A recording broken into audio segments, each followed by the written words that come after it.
We take this, an unsealed jar, and get it to the point where it is sealed and ready to go in our pantry.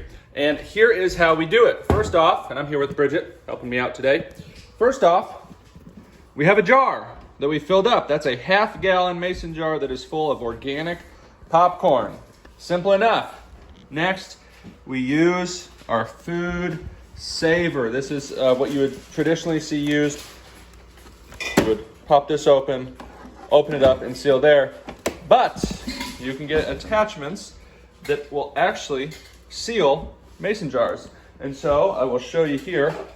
We've got our lid and a ring, and I don't need that ring right now. I just have the lid. I'm gonna pop that on top. Take this here.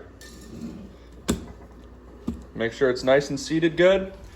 Come over to our Foodsaver, and we're gonna hit vac seal, and this can be different on different vacuum sealers, but as long as they have this valve, you can use this setup. We're gonna hit it, and now that is pulling the air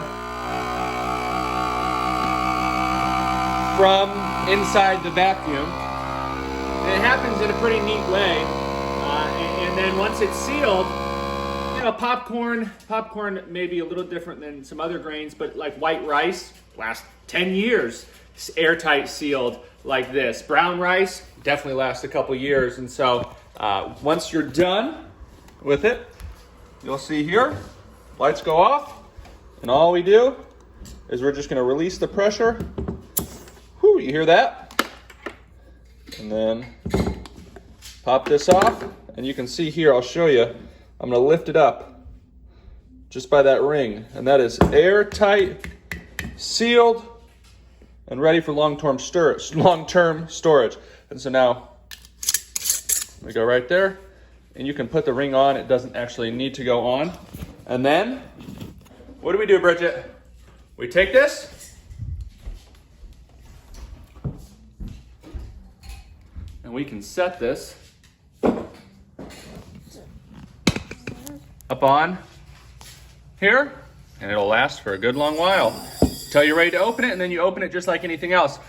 Things to note, I just want to, something like here, this is oat flour down here. You want to make sure you don't fill it up to the brim when you're using a powdery or something that's kind of dusty, because that will potentially pull up into your vacuum sealer unit. So when you're using things like black beans or that popcorn or rice or oats, no problem. But if you're using something that's a little bit more powdery, you want to just keep in mind that I would not seal or put that all the way to the brim, because it could go in and potentially harm or even ruin your vacuum sealer or your Foodsaver unit. So hopefully this was helpful. I know this is something that we were really excited to hear once we found out.